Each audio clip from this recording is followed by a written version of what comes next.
साथियों, स्वागत करते हैं ISPCS वारियर्स में 71st BPSC mains 2025-26 data interpretation DI से रिलेटेड एक क्वेश्चन मैंने बताया था। क्वेश्चन नहीं मतलब एक सीरीज़ लेके आया था जिसमें आपको मैंने बताया था कि DI के कैसे प्रश्न आते हैं, किन किन बातों को ध्यान रखना पड़ेगा। क्योंकि आपका मैथ्स अच्छा है लेकिन फिर भी DI पे प्रैक्टिस नहीं करिएगा, DI को कुछ चीज़ों का ध्यान नहीं दीजिएगा तो DI गलत हो सकता है। तो इसकी सारी चीज़ें मैंने आपको एक बार बताया है, लेकिन इसके पहले मैं इसके जितने टाइप्स हैं मैंने सब बताया, कितने टाइप्स होते हैं। उस टाइप के क्रम में पहला टाइप मैं लेके आया हूँ जिसमें आपको डाटा इंटरप्रिटेशन का पाई चार्ट को कवर करेंगे। अगर पाई चार्ट एक बार कवर करना सीख लिया आपने तो मैं इस वीडियो के बाद से पाई चार्ट के सारे प्रश्न आप सॉल्व कर लीजिएगा। आपकी 100% है कि एक क्वेश्चन कम से कम आपको पाई चार्ट का हर साल आएगा, 36 नंबर का आएगा 72 में, ठीक है, फिक्स रहता है, ठीक है। 17 में भी आया, 69 में भी आया, 68 में, लगातार पीछे पूछे जाते हैं जितने भी प्रश्न होते हैं। एक DI में पाई चार्ट के प्रश्न रहता ही 36 मार्क्स का। तो इसको करना अगर सीख जाइएगा तो सबसे कहा जाता है आसान यही प्रश्न होते हैं। अगर आप ठीक से इसको एंगल निकालना सीख जाइएगा, कैसे आपको परसेंटेज फाइंड करना सीख जाइएगा, बस उसी पे सारे आधारित होते हैं, ठीक है। तो इसको आज हम लोग देखेंगे, इसको ठीक से आप देखिए। किसी भी तरह का, मैं बार बार कहता हूँ कि अगर आपको इंटरव्यू कॉल चाहिए तो सबसे पहला टारगेट आपका DI होना चाहिए, ठीक है। तो चलिए सेशन को स्टार्ट करते हैं। जो लोग भी नए होंगे चैनल को सब्सक्राइब करके चैनल से जुड़ जाइएगा। टेलीग्राम ग्रुप का लिंक है डिस्क्रिप्शन में, उसे ज्वाइन कर लीजिएगा। साथ ही साथ हमारे आरोही बैच में आप जुड़ना चाहते हैं तो टोटल 35 टेस्ट यानी कि 29 सेक्शनल टेस्ट के माध्यम से पूरे सिलेबस को कवर कराया जाएगा। उसके बाद 6 फुल एंड टेस्ट आपके कराए जाएंगे। इसमें समय समय पे हम लोग मेंटरशिप के लिए आपको जो है 24/7 मेंटरशिप रहेगा। किसी भी तरह की समस्या आपको लिखने नहीं आ रहा है, किसी भी तरह का प्रॉब्लम आ रहा है तो हम लोग बीच बीच में गूगल मीट, जूम पे आपको सेशन लेते रहेंगे। और साथ ही साथ कुछ वीडियोज़ भी मैं आपको देता रहूँगा। इसके साथ साथ आपकी 24/7 मेंटरशिप अवेलेबल है, तो इसके माध्यम से हर चीज़ को हम लोग कवर करेंगे, ठीक है। इस बैच का फ़ी 2000 में आप लेके इनरोल कर सकते हैं। 28 तक ही था लेकिन आप इसको 2000 में लेके इनरोल कर सकते हैं। हिंदी इंग्लिश दोनों है। एक्सपर्ट फैकल्टीज़ के द्वारा कॉपी चेक की जाएगी। बैच प्रारंभ 5 अक्टूबर से हो रहा है। तो एनरोलमेंट इसका हम लोग बंद ही करेंगे अभी। 91 17 16 63 47 पर व्हाट्सअप करके बैच से इनरोल कर सकते हैं, ठीक है। जिसमें DI के हम लोग 4 वीडियोज़ भी प्रोवाइड करेंगे जिससे पूरा DI इस पर प्रैक्टिस करके आप अपना DI अच्छा कर सकते हैं, ठीक है। बाकी ऐसे के लिए कंटेंट प्रोवाइड करवाया जाए, क्या क्या दिया जाएगा एक बार मैं बता दे रहा हूँ। इसमें हम लोग आपको सबसे पहले टेस्ट टॉपिक देंगे वीक के स्टार्टिंग में। उसके बाद से आपको उसके साथ नोट्स प्रोवाइड कर देंगे। टोटल आपके जितने सैटरडे को 7 बजे, संडे को 7 बजे टेस्ट होगा शाम में। संडे को ऐसे होगा, सैटरडे को GS होगा। और इसके माध्यम से हम लोग पूरे सिलेबस को कवर करेंगे, ठीक है। इसमें ऐसे के भी कंटेंट हम लोग प्रोवाइड करेंगे, बाकी फुल सिलेबस का जिसमें IR के भी हम लोग आपके सेक्शन प्रोवाइड करेंगे नोट्स के माध्यम से। आंसर राइटिंग हो गया, रैंक लिस्ट हो गया, टॉपर्स कॉपी हो गया, मॉडल आंसर हो गया। कैसे लिखना है, कैसे शुरुआत करना है, आपको समझ में नहीं आ रहा तो हम लोग बताएंगे। साथ ही साथ अगर समय से आप कॉपी सबमिट नहीं कर पाते या फिर आप जॉब में आपको प्रॉब्लम आ रही है तो आपको एक डिले का भी चांस दिया जाता है कि लेट कॉपी सबमिशन हम लोग लेते हैं, कहीं ऐसा नहीं होता है। आपको इनरोल करना है 91 17 16 63 47 पर व्हाट्सअप करके इनरोल कर सकते हैं। चलिए हम लोग पाई चार्ट के सवाल को देखते हैं ताकि आपको ये ना लगे कि ये आउटडेटेड है। और तो इस 69 BPSC में पाई चार्ट से सवाल पूछा गया है। और पाई चार्ट का एक बेसिक कंसेप्ट मैं आपको बता दे रहा हूँ, उसको ध्यान रखिएगा, हर जगह यही काम आएगा, ठीक है। सपोज करिए कि यहाँ पर एक सर्कल है और सर्कल पे टोटल एंगल जो बनता है एक पॉइंट्स पे कितना का बनता है, 360 डिग्री का एंगल बनता है। यानी कि किसी भी बिंदु पे 360 डिग्री का क्या बनता है, कोण बनता है। और प्रतिशत की बात करें तो हर जगह तो प्रतिशत आपका टोटल कितना होता है, 100% होता है। अगर मैं कहूँ कि आप अपने आप में कितने हो तो कहोगे 100% है। अगर मैं कहूँ कि पूरा गोला कितना है तो टोटल 100% है। अगर ये ट्रायंगल कितना है तो 100% है। यानी कि कोई भी चीज़ अपने आप में क्या होती है, कोई भी चीज़ अपने आप में 100% होती है। तो आप ये समझ लीजिए, अगर पूरा सर्कल की बात की तो अपने आप में 100%। अगर इस पॉइंट पे बात करें कितना एंगल बना है तो ये 360 डिग्री का एंगल बनता है। सारा चीज़ इसी से रिलेट होने वाला है। यानी कि ये टोटल गोला 100% है और टोटल इस पॉइंट पे बना एंगल भी 360 है। तो दोनों तो टोटल है ना, तो 100% बराबर 360 डिग्री। सारा जगह यही कंसेप्ट काम करेगा। इसी से सारे प्रश्न को आप बना सकते हैं कि हम लोग तो याद भी कर चुके हैं कि 18/5 आता है काटने पे और उस पर बैठा के बना लेते हैं। तो 100% इक्वल टू 360 और 1% बराबर यहाँ से क्या हो जाएगा, 1% बराबर क्या आपने पढ़ा होगा 360 और ये बट्टा में चला जाएगा 100, ठीक है। अगर चाहे तो काट भी सकते हैं, 18 हो जाएगा और 5 यानी कि 18/5। तो अगर 1% का वैल्यू आ गया तो इसमें कहेगा कि अगर 38% की वैल्यू कितनी होगी, तो यहाँ से क्या करिएगा 18/5 गुणा 38 करके निकाल लीजिएगा। आगे के प्रश्नों में चीज़ समझ में आ जाएगा, बस इतना ही ध्यान रखें कि 100% इज इक्वल टू 360 डिग्री। या फिर अगर डिग्री का कंपेयर करने के पूछे तो 1 डिग्री बराबर कितना हो जाएगा, 1 डिग्री बराबर 100/360, तो उल्टा हो जाएगा 5/18। अब इस पर कंपेयर करके निकाल लीजिएगा। तो सारा कंसेप्ट जो है इसी का खेल है। अब प्रश्न क्या कर रहा है, प्रश्न हम लोग थोड़ा पढ़ते हैं। कह रहे हैं कि study the pi diagrams given below carefully which represent the expenditure of two families 1 and 2 on different items in percentage and answer the questions asked below. The annual income of families 1 2 is 4 lakhs and 5 lakhs respectively. करें एक परिवार है जिसका एक परिवार जो है, पहले परिवार का इनकम इसके वाले का कितना है 4 लाख रुपया है और इस वाले का 5 लाख रुपया है। और ये जो खर्च करते हैं एक्सपेंडिचर जो इनका है इसको प्रतिशत में दिखाया गया, यानी कि एजुकेशन शिक्षा पे परिवार पहला 12% खर्च करता है, हाउस पे घरों पे 19% खर्च करता है, 31% मिक्स आइटम पे खर्च करता है और फूड पे 38% खर्च करता है। ये वाला जो सेकेंड वाला है 8% आपको एजुकेशन पे खर्च करता है, हाउस पे 27% खर्च करता है, मिक्स आइटम पे 32% और फूड पे 33% खर्च करता है। सबको जोड़िएगा तो 100% आएगा, सबको जोड़िएगा तो 100% आएगा। ठीक है, तो यही दो परिवारों का रहा। तो हिंदी में भी आप क्वेश्चन देख ही सकते हैं कि दो परिवारों का व्यय दिया गया है प्रतिशत में, उसको इनकम इनका 4 लाख और 5 लाख है। तो मैं सॉल्यूशन जो लाया हूँ इसका इंग्लिश में इस बार लाया हूँ, क्योंकि पिछली बार हिंदी में लाया था। मैं हिंदी बोल दूंगा तो आप उस हिसाब से आप मैनेज कर लीजिएगा, क्योंकि चीज़ें आप मैनेजेबल है, क्योंकि मैथ्स है तो हिंदी इंग्लिश बाइलिंगुअल चलेगा, क्योंकि दोनों लैंग्वेज लिखना थोड़ा सा मुश्किल होता है। चलिए हम क्वेश्चन पे आते हैं, इसमें प्रश्न पूछा क्या है, पहले क्वेश्चन पे आते हैं। ठीक है, पहला प्रश्न कह रहा है कि परिवार सेकंड परिवार फर्स्ट, पूरा प्रश्न पढ़ा जाता है पहले डीआई में, यानी कि लग गया पहले ही। और कुछ डाउट्स हैं कि क्या चार्ट बनाना चाहिए कि नहीं, इसको भी मैं क्लियर कर देता हूं कि क्या किसी स्थिति में करना चाहिए। कह रहे कि हाउ मच लेस और more amount of money is spend on the education by family second as compare to family one. परिवार सेकंड परिवार फर्स्ट की अपेक्षा कितना कम या अधिक धन खर्चा करता है। तो सबसे पहले तो परिवार सेकंड का खर्चा पता होना चाहिए, शिक्षा की बात करें शिक्षा पे, और परिवार सेकंड और फर्स्ट दोनों का शिक्षा पे खर्चा पता होना चाहिए, तब ना पता चलेगा कि कौन किस पे ज़्यादा खर्च कर रहा है। घटाएंगे तो कितना अधिक कर रहा है, वो भी पूछा है कितना अधिक कर रहा है। दूसरा क्वेश्चन करेंगे which one of the following families first and second spends more amount of money on food and how much. परिवार फर्स्ट और सेकंड में से कौन भोजन पर अधिक धन व्यय करता है और कितना। तो इसमें भी दोनों का भोजन वाला व्यय निकाल के घटा देंगे और जिसका अधिक होगा बता देंगे कि इतना अधिक करता है, डिफरेंस लेके आसान है। What is the proportions of money spend by the families one and second on education. अब करेंगे परिवारों फर्स्ट और सेकंड द्वारा शिक्षा पर व्यय का अनुपात, मतलब कि फर्स्ट का व्यय ऊपर शिक्षा पर, नीचे का व्यय ऊपर, ये नीचे करके आप भागा करके हम लोग काट के निकाल सकते हैं। What would be the angle at the centre of pi diagrams of money spend of the housing by first family first.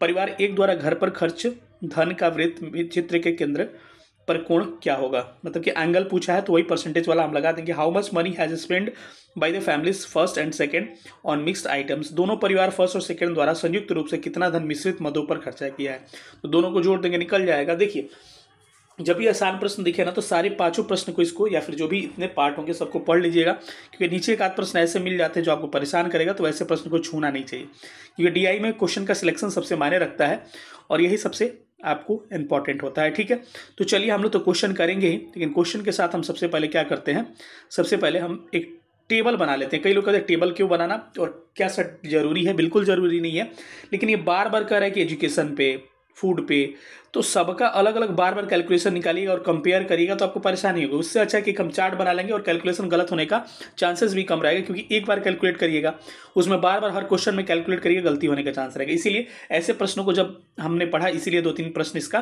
ताकि इसमें हर अलग अलग मद पे पूछ रहा है तो आपको परेशानी ज़्यादा होगी। तो चलिए हम लोग एक चार्ट बनाते हैं और चार्ट के माध्यम से इसको सॉल्व करते हैं।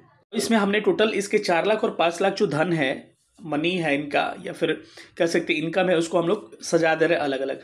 तो हाउस पे आप अगर चार्ट देखिएगा, पाई वाले चार्ट, तो आप देख सकते हैं कि हाउस पे आप देख सकते हैं आपके पास होगा, क्योंकि मेरे पास बगल में है नहीं। तो हाउस पे इसका कितना है 19% व्यय होगा, यानी कि घरों पे 19%।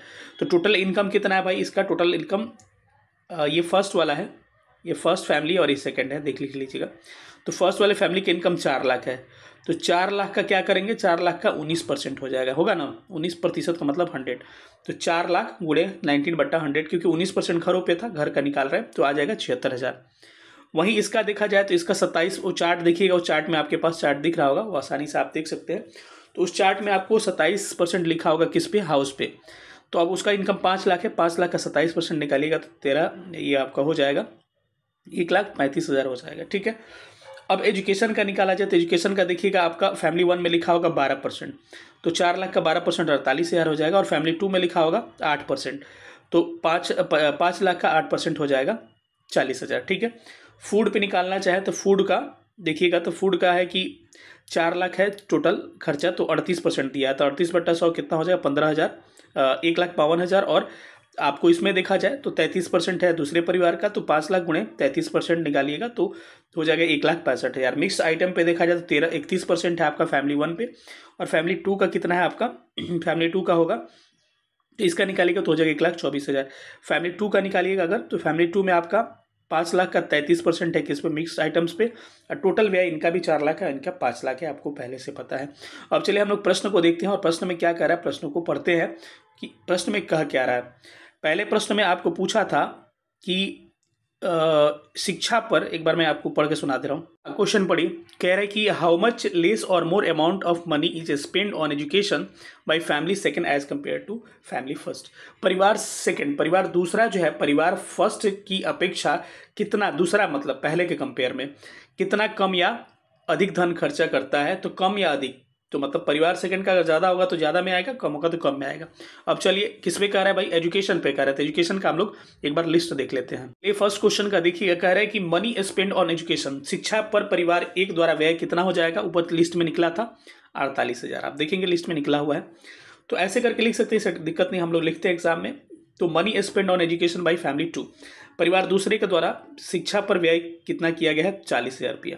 और कह रहे हैं कि परिवार 2 जो है फर्स्ट से कितना अधिक या कम खर्च करता है।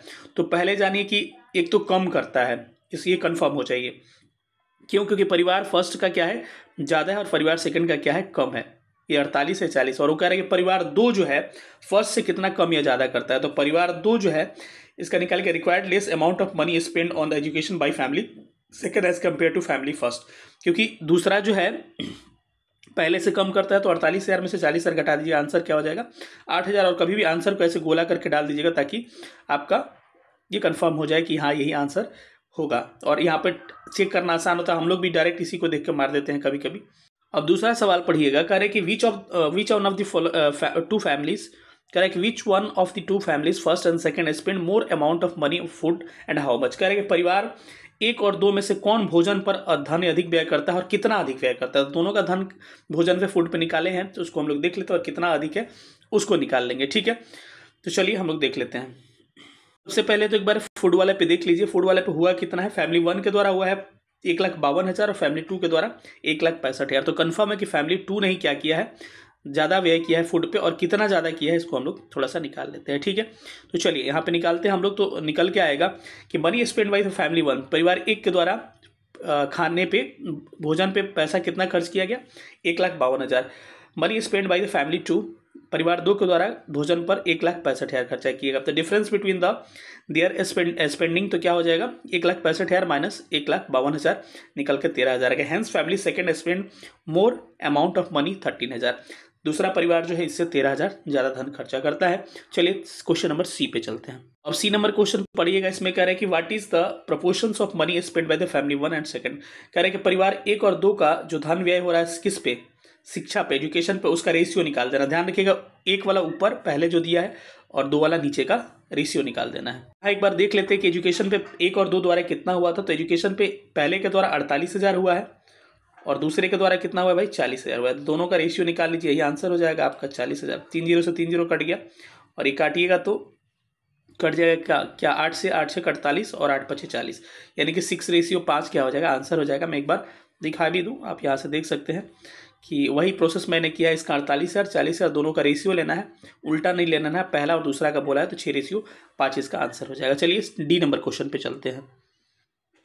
डी नंबर क्वेश्चन देखिएगा तो कह रहा है कि what would be angle at the centre of pie diagram of money spend on the housing pi family first. कह रहे कि परिवार 1 द्वारा घर पर खर्च धन का वृत्त चित्र के केंद्र पर कोण कितना होगा। अब यही कई लोग कंफ्यूज करेगा, एक यही थोड़ा सा मतलब था, कोई हार्ड क्वेश्चन नहीं। कह रहे कि जो पैसा खर्चा हो रहा है किस पे, घर पे, हाउस पे जो खर्चा हो रहा है उसका एंगल कितना है, क्योंकि प्रतिशत दे रखा है, एंगल पूछा है। तो चलिए हम लोग क्वेश्चन के माध्यम से इसको आसानी से बना सकते हैं कि कितना हो जाएगा। यहाँ से मैं आपको दिखा भी दूँ आपको, ताकि पता चल जाए, क्योंकि यहाँ पे डाटा का कोई काम नहीं है।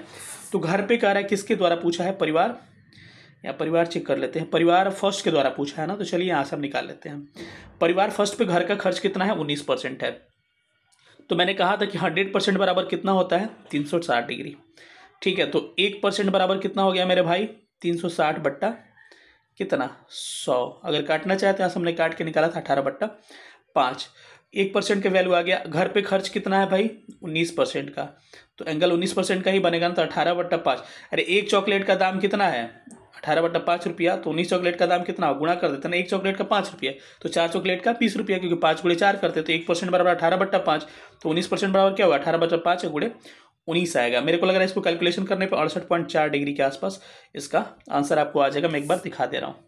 यहाँ पे आप देख सकते हो, वैसे ही मैंने बनाया है कि money spend the housing by family first क्या हो जाएगा, 19%, 100% बराबर 360 डिग्री, 1% बराबर 360/100, डायरेक्ट 360/100 पे भी 19 से गुणा करके निकाल लेंगे तो 68.4% आ जाएगा, डिग्री आ जाएगा answer. Hence required angle at the centre of pie diagram of money spend on housing by family 1 is 68.8%, 8 degrees. चलिए लास्ट क्वेश्चन पे चलते हैं। अंतिम प्रश्न पढ़ते हैं। अंतिम प्रश्न क्या कह रहे हैं कि how much money has spend by families first and second together on mix items. कह रहे हैं कि मिश्रित आइटम पर दोनों परिवारों को द्वारा खर्चा कितना है। तो भाई पहला का मिश्रित निकाल लीजिए, दूसरा का निकाल लीजिए, चार्ट में बना हुआ है, दोनों को जोड़ दीजिए, संयुक्त आ जाएगा। आसान सा प्रश्न। चलिए यहाँ से देख लीजिए, कह रहे हैं कि money spend by the families one by mix item कितना हो जाएगा। ऊपर चार्ट में निकाले थे हम लोग, 1,24,000 आया था।